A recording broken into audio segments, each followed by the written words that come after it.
Hey, this is Julia Rebecca Myron, aka The Messy Meditator, and this is the Messy Meditator podcast, where I'll be getting into the topics of mindfulness, messiness, and life. So let's get into it.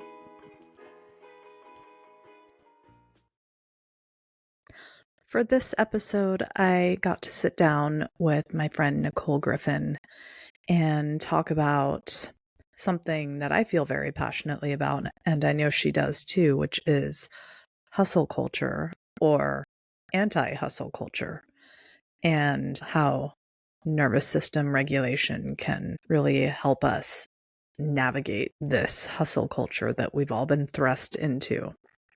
So Nicole Griffin is a dedicated teacher, coach, writer, and leader of mindful travel retreats. Her mission is to inspire people with tools to navigate stress, build resilience, and step out of their comfort zones, embracing adventure and personal growth with greater ease and confidence. Okay, so we are here with Nicole Griffin. Thank you, Nicole, for being here with me. Thank you for having me. So the podcast is about mindfulness, messiness, and life. So I'm just going to start out by asking, how were you first introduced to mindfulness? How did you first get into it? And Yeah. So I went to business school in 2011 to 2013, which was a very highly stressful experience for me. And then I moved to DC afterwards for work. And that was also a very kind of like pressure cooker environment, very intense, very stressful. And I had been a soccer player my entire life competitively. And right before business school, I tore my ACL, and that was effectively the end of my soccer career. And I hadn't figured out what other physical activity was going to replace soccer, and sort of like a perfect storm of being stressed out for an extended period of time, being in a new environment, and just moved to DC, and feeling like I need to meet people, I need community, and I need some sort of sport or physical outlet because that's important to me.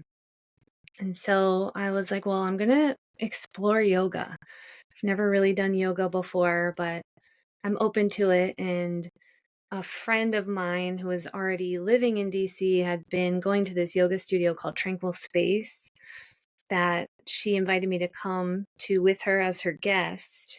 And I just completely fell in love with everything about Tranquil Space. It became my community. It became my the exercise. Initially, I was going to vinyasa yoga classes and I was getting kind of that box checked. And then it also was started to introduce me to mindfulness because all of the teachers there are really steeped in mindfulness. It was more of a secular studio, I would say. There wasn't like a big spiritual component, but there was a lot of mindfulness woven into everything. And I had no exposure to mindfulness before, and it really impacted me in a huge way right at the right time. And I actually ended up losing my job down the line a little bit, becoming a teacher, doing their teacher training and teaching there, and then completely changing directions in my life. And now I've been teaching mindfulness for over a decade. So yeah, that's how I got introduced to it. Nice. So you have such an interesting background. So I first discovered you on Instagram. I don't even know how it showed up, but you host mindful retreats in Morocco, and I think other places too, or at least you have. So that I just love, and I can't wait to eventually be able to go on one of your retreats. But you have this really interesting background with Arabic language, correct? Mm-hmm. Can you talk a little bit about that? Yeah. So I studied in undergrad, I studied art history and ended up concentrating in Islamic art history, which took me to study abroad in Turkey. And I completely fell in love with that part of the world, the Middle East and North Africa, the Islamic world. And when I was trying to figure out what I wanted to do for business school, I really wanted Arabic language to be a part of the program. So I was looking at different types of programs, and I ultimately settled on an international MBA program that had a language component, and Arabic was one of the languages I could choose. And so I got my MBA, but I also spent a year abroad learning Arabic full time. And that year was split between Morocco, Jordan, and Lebanon. And then I ended up also going back to campus after that year, and I had to finish up my business curriculum, and I had a really close relationship with my entrepreneurship professor. And he really kind of took me under his wing and encouraged me to take everything that I had learned when I was abroad and do something with it. And so I worked with him. I had a really unique opportunity to have him give me a lot of guidance and a lot of um, mentorship, I would say, around entrepreneurship.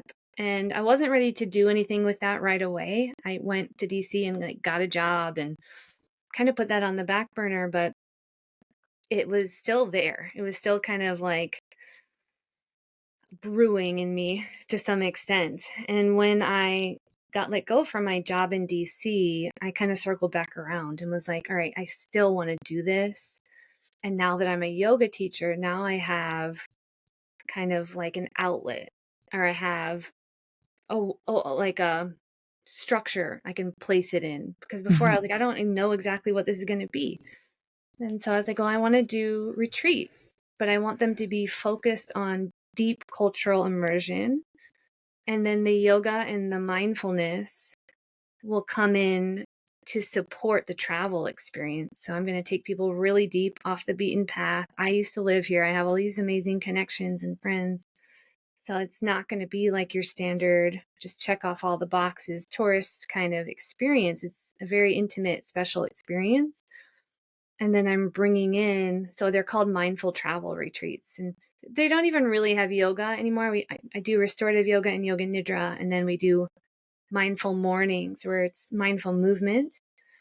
But that and a lot of nervous system support. So the idea is I'm giving you this very expansive, adventurous, special experience, but I'm taking really good care of your nervous system, and I'm giving you tools to be able to go deeper, to stay present, to be open, to not be moving from a place of fear, but to be moving from a place of like you're resourced and you're resilient and you're open and you're present, right? And so the mindfulness has been huge for that. Yeah, I think it's so brilliant because travel is something that can be so easy to get into go, go, go mode, like do all the things, see all the places, don't miss a thing. And to have that structure, I just think it's brilliant because seeing these beautiful different parts of the world, you want to be more present to it. You don't want to just miss out on it because you're going to the next thing, going to the next thing. And I just think it's a brilliant and beautiful idea. So that's kind of a segue into something else that I really want to talk about. But I can't remember if I told you when we hung out that my favorite word is an Arabic word. It's the word maktub. Oh yeah, it's written.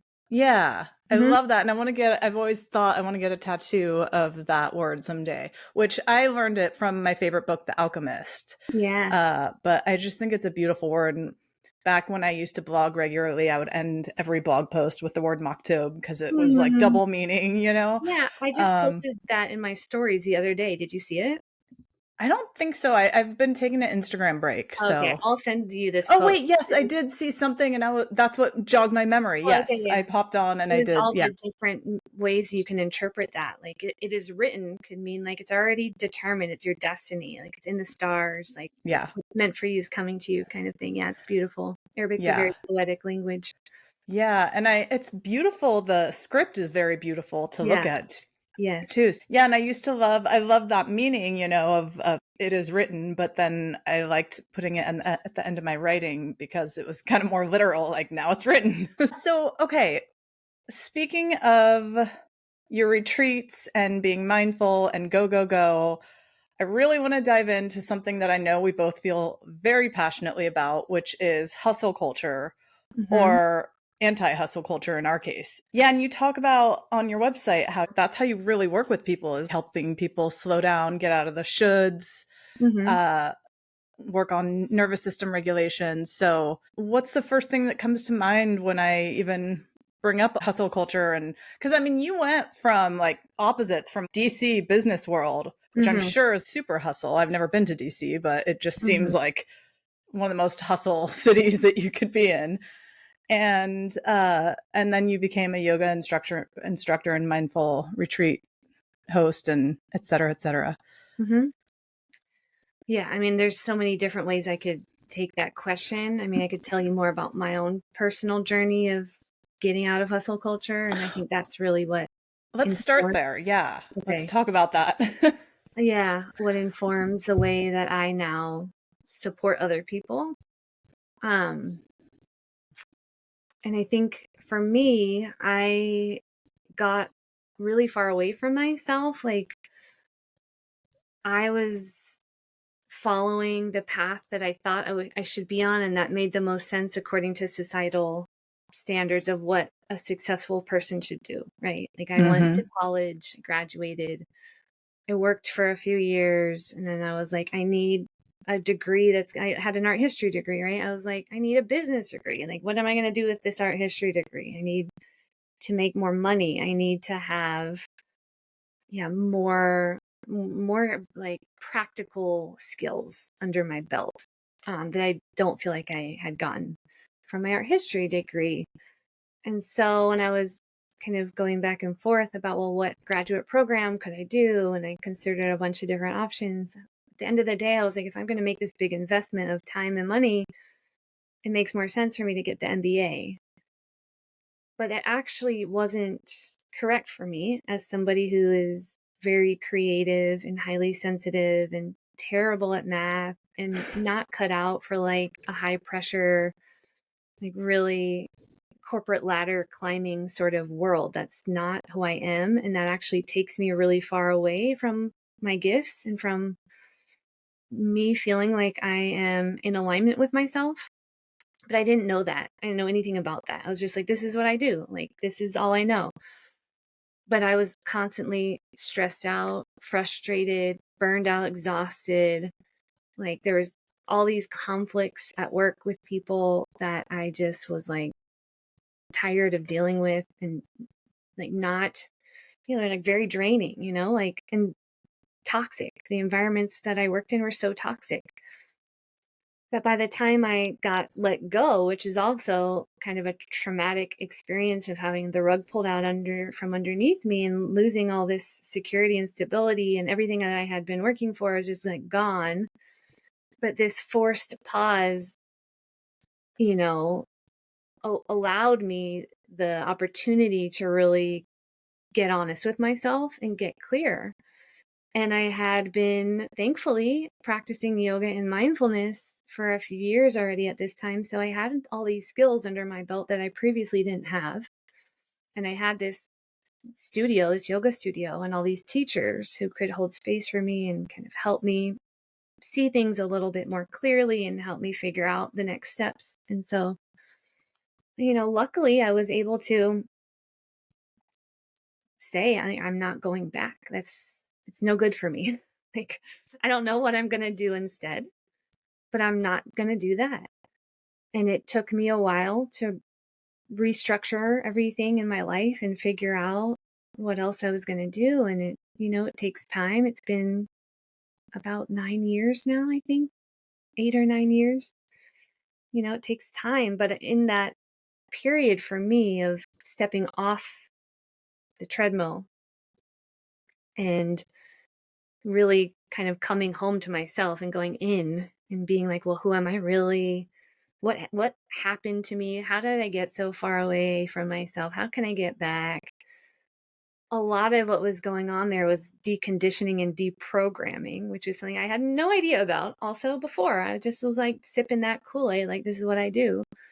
And so that is such a big part of what I teach people. It's like how the cultural conditioning shows up and how it impacts us and how it gets in our nervous system and dysregulates us and makes us feel like success looks this way and this way only. And if you're not doing this and you're failing or you're falling behind or you're inadequate, you should feel ashamed of yourself. You should feel guilty. Like you're not allowed to rest. You're not allowed to stop. You have to keep going, keep doing. It's insanity. and it dysregulates us. And when we're moving through the world in that way, we're moving from a place of fear, a place of dysregulation, a place of disembodiment and disconnection. And we don't even realize that because it's culturally normalized and it's how everyone else is living. And so it's all that we know, unless we're lucky enough to be exposed to some radical ideas, revolutionary ideas. Like, that's a bunch of bullshit. Like, why don't we talk about it? Let's examine how it's impacted you and how it makes you feel about yourself. Right. And so I learned that through having to sit with all that myself and sort it all out and come out the other side. And so that's why I'm really loud about it on social media and on, and everything that I do, because I feel so strongly like, if you knew about this, if you could see it, right? The matrix is kind of invisibilized, but if you could see it, you would probably unsubscribe too, because it's a bunch of bullshit. Totally. We're so on the same page about all of that. Very different paths of getting there. But I mean, for me, I didn't go the traditional route. And every time I would step into that world because I felt like I should, it's always the most miserable times in my life when I'm just trying to live this societal standard of like, okay, I need to get a real job now. And it made me sick and depressed and miserable. And so it's just never worked for me. I never got very far at it. And I was just like, oh my God, fuck this. I can't even. So I've gone very untraditional routes, but even relatively recently, I found myself getting pulled into like, oh, at my age, I should be maybe thinking about getting a corporate job or whatever. And even the thought of it, I'm like, oh my God, I can't. Like, I just can't. We're not meant to live that way. We just aren't designed to be that productive and to have that much output. And then add to it the 24-hour news cycle and, tech, just everything in our faces at all times. Humans can't keep up with that level of what is expected of us. I think that with something like hustle culture, I think there are people that do really well in the hustle. There are people that are designed like that, but I would probably bet that it's a tiny minority of people that really have that hustle in them. I think most people don't have that, and we're trying to live up to someone else's standards. And we are in such unprecedented, crazy times right now. And I would love to hear your thoughts on just what's going on in the world, especially politically in our country, and how rest is resistance, and just the idea of rest as resistance, I guess, or any thoughts that you have associated with that. Yeah, I mean, I think that part of the programming that we are all steeped in, American culture, at least Western culture, I would say, is that our value is tied in with our productivity and our work and our status and how efficient we can be and how much we can do. And when that's really deeply ingrained in you and it's invisibilized and you can't see it and you don't even realize that that's what's driving you, you also accumulate these beliefs that because my value is tied up in my work, then if I stop and I rest, then I'm either being lazy or I should feel guilty about that, or there's fear, I'm gonna fall through the cracks, the sky is gonna fall and crush me, I'm not gonna be okay in some way, right? So you have to really learn how to sit with that tension and that discomfort of like, when I stop, what comes up for me, and learn how to challenge it. Like, is that true? Am I really lazy, or am I just exhausted? Because this world that I'm living in is incompatible with my nervous system and all of our nervous systems. Mm-hmm. And so when we can start to get some clarity on how that's driving us and how that's making us feel about ourselves and our own value and our own worth, that's when we can start to be intentional about being like, well, this actually is going to be a form of resistance for me. This is going to be a revolutionary act where I'm going to say, no, I'm not doing that. And this is why I'm not going to do it, because I'm tired and I need to rest and I need to pour into myself. Because if you're just running on empty all the time, you're pouring from an empty cup, and that's not sustainable. You're going to burn out. Right. And then that's going to lead to, part of the work that I do also is I work as a coach and I support people who are primarily dealing with depression and anxiety. And so I just see how this manifests in people because we feel like we can't stop, and then it becomes a mental health issue, and it also can become a physical health issue because you're running your body down, and you have so much chronic stress in your system, which creates inflammation, which creates disease. And so you don't get ahead of it. It's going to take you out some way, shape, or form. You're going to burn out. You're going to get depressed. You're going to live with a high level of anxiety. You're going to get sick, so you have to, at some point, learn how to rest, or you're not going to be okay. And I think a lot of people have to learn that the hard way. I mean, I did. I had to be humbled. I had to be brought down to my knees before I was like, okay, there actually is really something to this.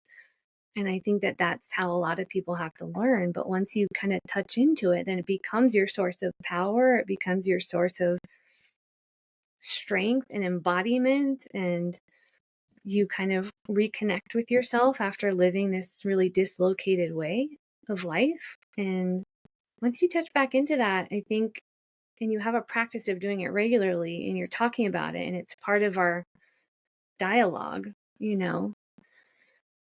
then you can really be like, okay, no, this is what I'm doing, right?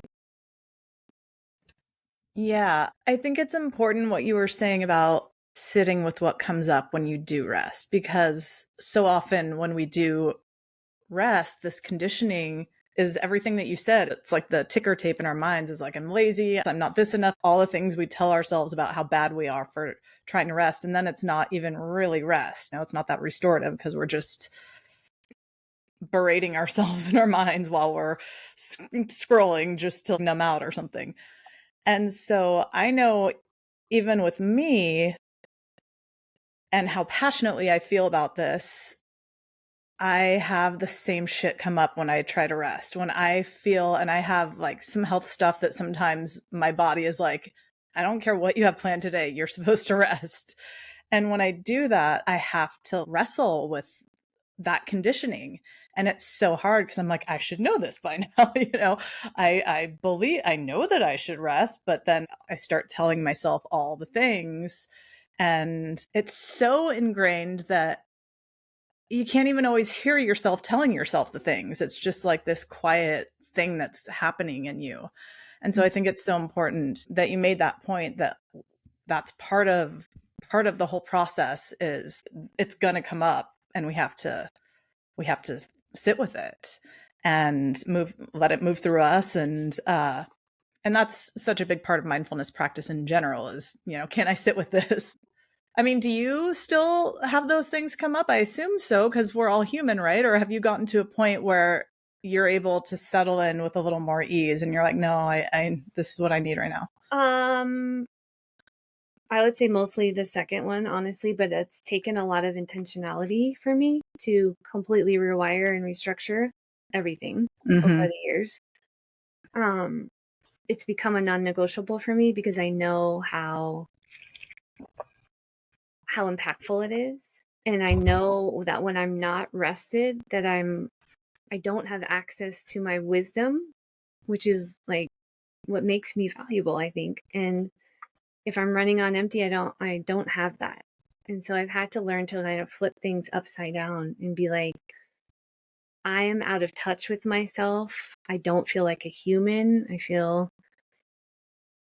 exhausted and like annoyed and frustrated, and I'm no good when I feel that way. And so I've had to learn to like really flip it on its um, yeah, on its side. But the other thing I was thinking when you were saying that is that's why the nervous system work is so important, because the nervous system work teaches you to understand what's happening in your body and in your mind and that they're connected.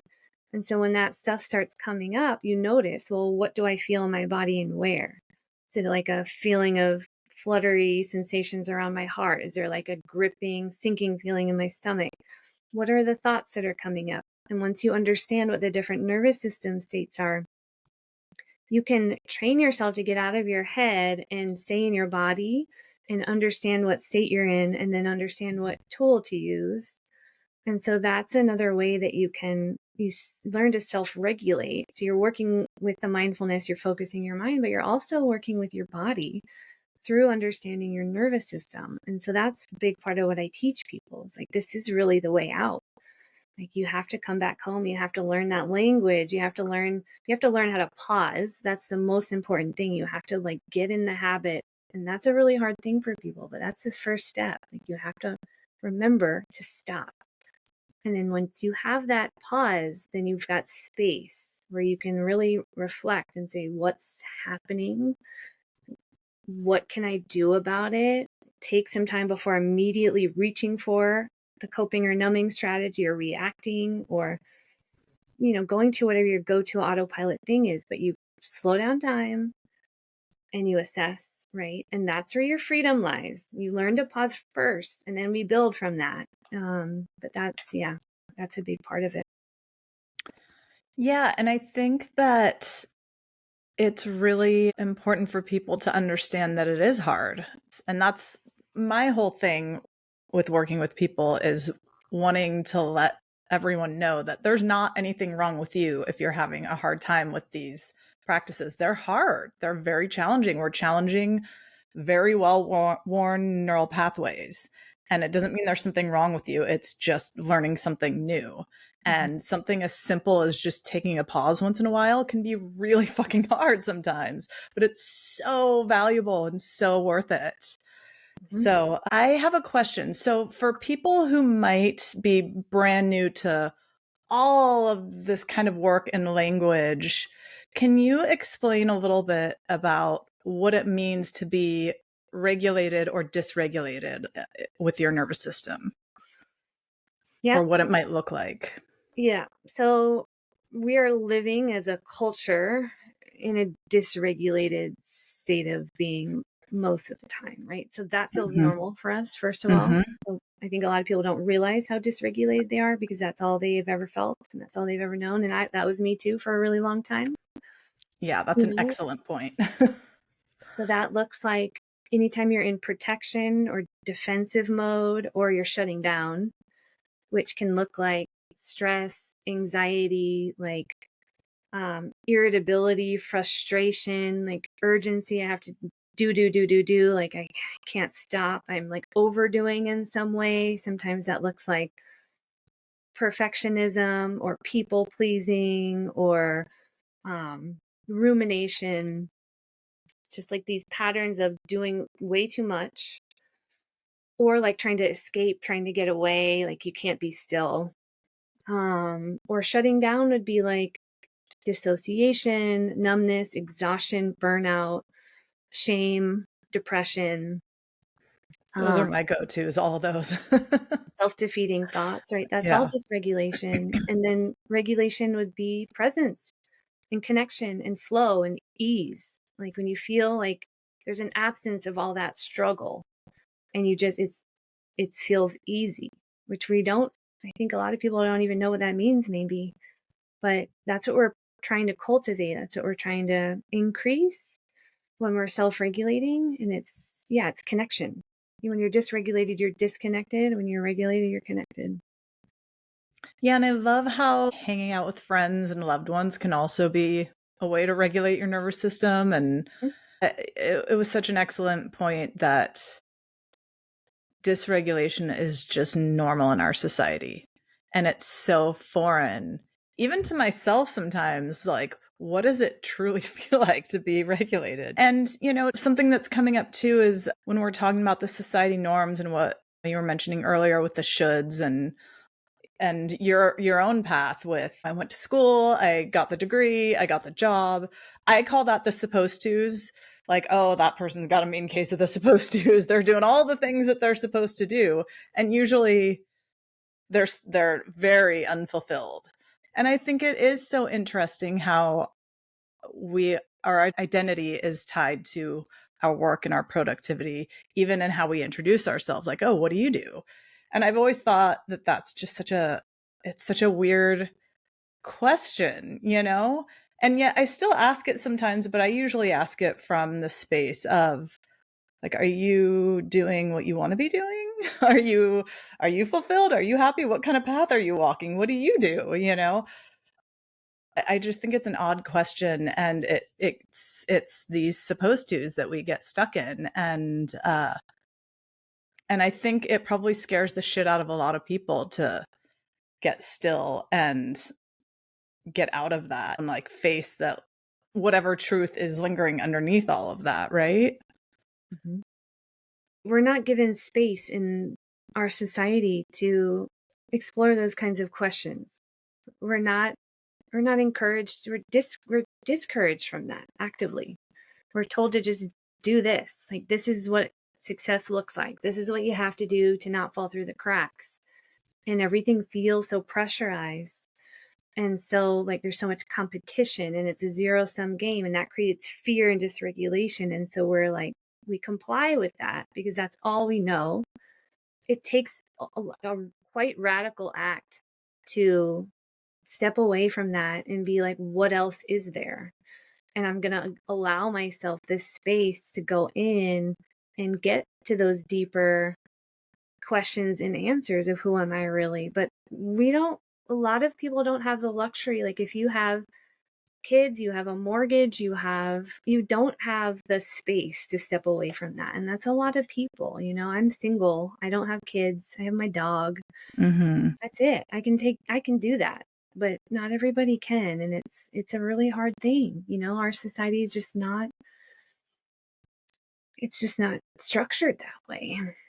Yeah. And add to it, if it's like a single parent or anything that adds to the pile, a sick relative or sick spouse, any kind of caretaking role, just adds to the pile. So do you have any suggestions for people in those types of situations where it's not realistic to just remove yourself from the situation necessarily, but to be able to bring some of that regulation or wisdom, insight, or how can we bring a little bit of this into busy, I don't like the word busy, but busy lives when there's not really a lot of options? You have time to pause. You do. Like, you have time to pause, and you just have to remember to do it. And it's a practice. And it requires, like any new habit in the beginning, you have to be really intentional about it. Like, you might set alarms, or you might have a habit tracker or some form of accountability. So you're getting into the habit of doing that. You can do that.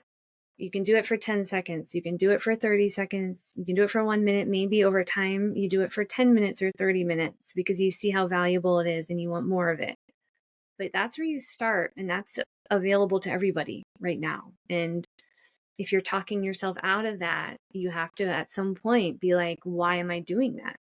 And get honest with yourself. Like, is it really necessary for me to keep moving at speed when I could actually just take 30 seconds? Do I really not have 30 seconds? If you're telling yourself you don't, like, you're dysregulated and you probably need that pause more than anyone does. And so you can do that. Yeah. You said two things that stuck out for me. I think a lot of people think that if you're gonna go down this road, you have to kind of go all in. Like, you have to become a yogi, you have to go become a Buddha or something. And it is so important to start small and doable. And what you said about being honest with yourself is so important with all of this work. Like, we have to be honest with ourselves, or I mean, it's pointless doing any of this really without that honesty with ourselves. And we don't have to bring necessarily being honest with ourselves doesn't mean we have to go like make some sort of announcement about our truths to the world, especially if they're very uncomfortable truths that we don't want to face. Mm-hmm. But just being able to like sit with like what's really going on and really being able to admit like, oh, this doesn't feel right, or oh, this is really how I feel about XYZ. And it's scary and it's vulnerable. Yeah, I think that you're touching on something that's really important actually is this work is not about you being comfortable and you being in your comfort zone. That's not what we're doing. It's it's about training ourselves to be with discomfort, to increase our capacity to be with what does not feel comfortable so that we can get honest and we can take an honest look and we can let those deeper things start to bubble up to the surface and we can instead of like running and running and running because it feels so uncomfortable to really face ourselves and look in the mirror and get get honest and get that that's uncomfortable. But the more we run, the more exhausted we are, the more anxious we are, the more burned out we are, and that's going to catch up with us at some point, right? And so I always say, instead of looking for ways to like, plug in the gap or to grab something that makes you feel better right away, why don't you instead shift your mindset and think about, well, how can I increase my tolerance for this moment that feels really uncomfortable? How can I learn how to do that? Right? That's the work. Yeah. And it's interesting too because when we're burnt out and just pushed past our capacity and sick and tired and all of those things, it's so much harder to do these. It's so much easier to scroll or to grab the glass of wine or to do whatever it is that we do to escape, avoid, etc. And some, not that those things are inherently bad themselves, but it can be a way to avoid sitting with these discomforts. And it is so much easier to just starfish out on the bed and scroll and, eat Ben and Jerry's or something than, or watch Netflix and scroll. And Mhm. then it is to like sit for even 3 minutes sometimes and just sit with ourselves and not do anything. What? Mhm. Yeah, I mean, so much of the nervous system work is all about that, is like getting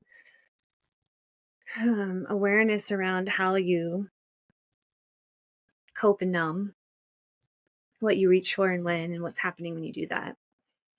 And then learning what actual regulating resources you can use to replace those coping and numbing strategies. And that is life changing. Yeah. And takes time, it takes practice, it takes energy. But once you start doing that, it changes everything.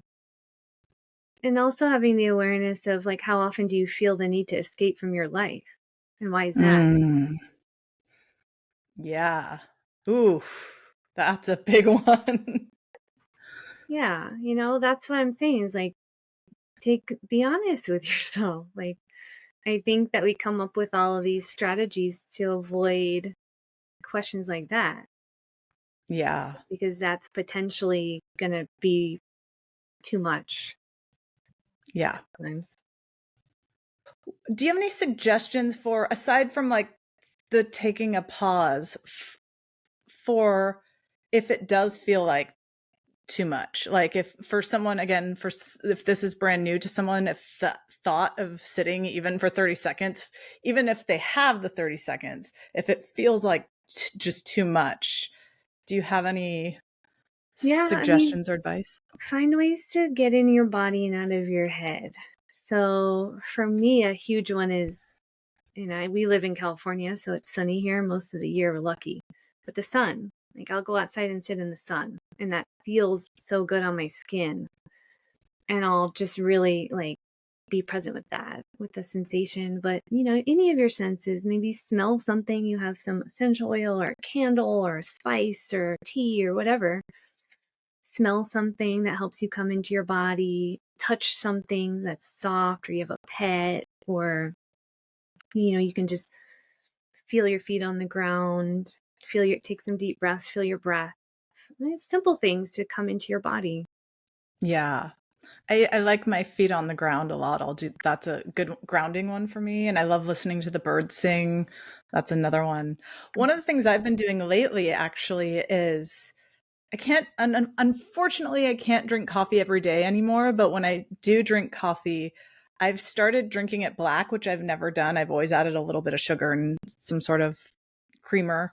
Uh, and I've just been drinking pure black coffee and making it just a mindfulness practice of just sitting Mm. and experiencing the coffee in that way and its purity Mhm. and smelling it, feeling the warm mug, sipping it slowly, feeling the liquid in my mouth. And that's been a new practice for me. I've been doing mindfulness for 15 years now, but I've never done that. I've never done just straight black coffee and really gotten to know this thing that I've known for pretty much my entire adult life.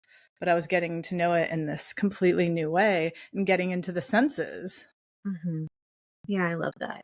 Yeah, it's such a good one because you're feeling the warmth on your hands, you're smelling it, you're tasting it. That's getting into all of your senses. And you're looking at it, and Yeah, it's I'll such see joy. like the reflection of the light, or if I'm outside the sunlight, I'll see that in the surface of the coffee. And Mhm. yeah.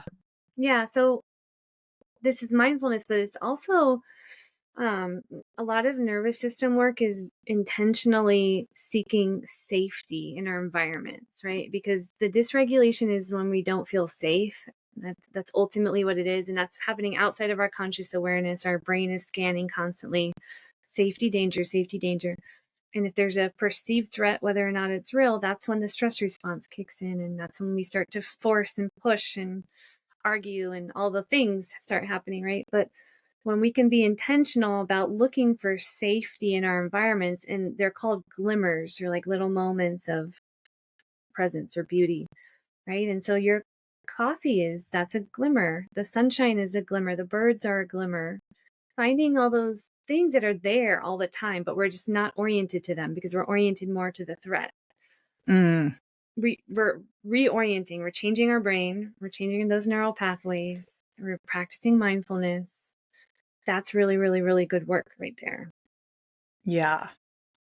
Yeah, I'm so happy that you said that because that's, I think, gonna really clarify for people really what it's all about, safety and unsafety. We are living with this sense of unsafety, and it's so bad now. I mean, for a lot of us since November, there's a strong sense of unsafety just waking up in the morning.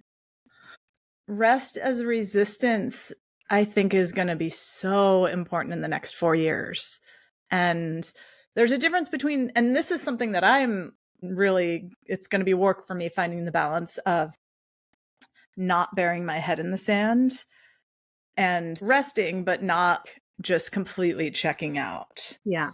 because it is important to stay informed and to Mhm. take necessary action, but it has to be in a sustainable way. And that's why we Mhm. need the rest and the nervous system regulation and Right.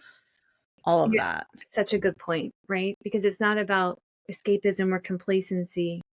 It's about developing capacity to be present, and to be present with discomfort, and to be able to meet it with skillfulness and Mm, awareness and right action, right? And we're not going to be able to do that if we're not in the practice of slowing down and pausing and resourcing ourselves and resting. That is essential for yeah. us to be able to show up, um, and know what our right action, what our work is as an individual person in the collective, right? Yeah. Yeah. People are going to need this work going forward. So, with that said, you just launched, or you're about to launch, you just launched a program. Can you talk about the program you're launching or did Which launch? one? Because I have multiple programs. Well, all of them. I don't know. There's a brand new one, right? With the nervous system regulation. Yes. So let me touch on a couple of things. So I have Okay. a group coaching program we're going to start up at the end of March.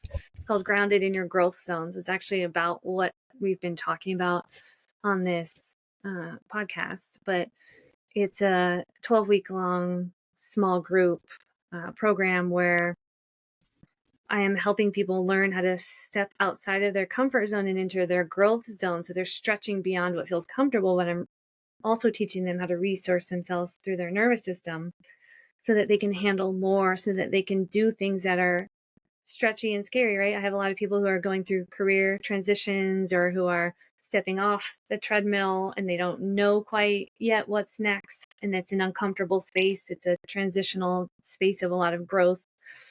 And so to be in a group container with other people going through something similar is very supportive. And then they are learning so much about what they need and how the cultural programming comes in and dysregulates our nervous system and messes with our mind. And so I'm getting a lot of mind body strategies. And throughout the course of the group, they really bond with each other. And so they leave feeling like, oh, I found my people. Like it's not just me going through this, right? So it's really powerful. And then I created this course that I just launched it a couple weeks ago. And it is called Recalibrate Your Nervous System.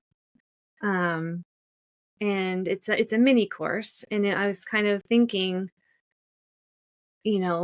we go into the nervous system in the group coaching container, but this is more of that. It's deeper. So it's very complementary to what we do in group coaching.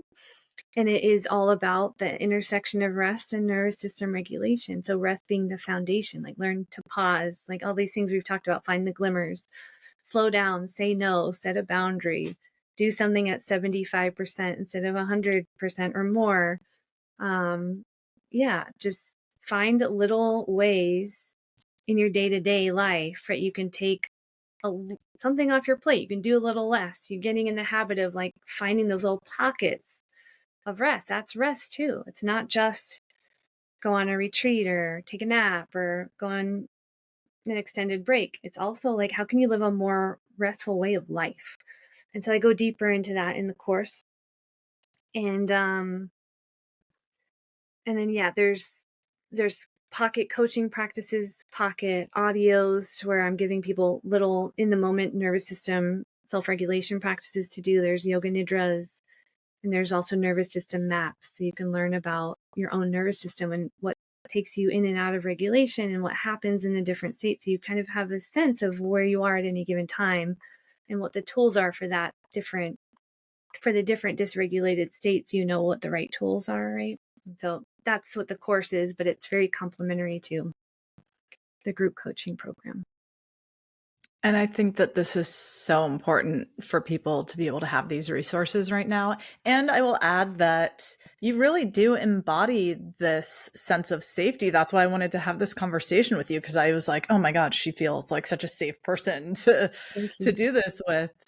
And I loved what you said too about the option of doing 75% instead of 100%. I think that's really important. And that's part of the name Messy Meditator is like a reminder to me and to the people that I work with that we don't have to do it perfectly. We can just do it messy and we can refine it later. And I have to remind myself that constantly as well of like, oh, wait, I can just start messy and then go from there. So yeah, I think we're humans. Exactly. Yeah. And when is your next retreat, or do you know yet? Yeah, it's launching. It'll launch before this airs. It's launching very soon, but it's going to be in October 12th through 19th in Morocco. And then the Sahara extension trip is October 19th through 23rd. So that's coming up too. We do that once a year. I love it. I love it. Yeah, thank you. Yeah. Is there anything else that you would like to share or discuss? If you're local, I teach restorative yoga twice a week in Berkeley at the Green Yogi, Tuesday and Thursday nights. One is yoga nidra and restorative, and one is just restorative. And I'm also going to have a workshop series there in late March into April it's partly about unlearning hustle culture. It's a 3-part series about rest and nervous system regulation. So we're learning the nervous system foundations and kind of, again, mapping your own states. And it's going to be an integration of what I teach through teaching people how to rest in restorative yoga, but also coaching. So I get to wear both hats. There's going to be a coaching component where we're actually coming up with a sustainability plan and talking about, like, what are you going to do? What are you going to put into action, right? So you're going to walk away with something really tangible. So that's in the spring. If you're local, I'd love to see you there. Nice. Well, thank you so much for the work that you're doing, the energy that you put out into the world with this. You're just, with every person that becomes regulated and embodies safety, it's one less person that's adding to the chaos, right? And so you are that lighthouse for people. So yeah, thank you for the work that you're doing. And thank you for having this conversation with me. I really Thank you so much appreciate for it. saying that. It's such a beautiful compliment. I really, really appreciate that. It's such a nice thing Yeah. to say. Yeah, it's been my pleasure. I appreciate you thinking of me for your podcast, and I'm looking forward to hearing your other guests and everything that you do with this. So yeah, it's really exciting, and I appreciate getting to be a part of it. Awesome. Thank you so much.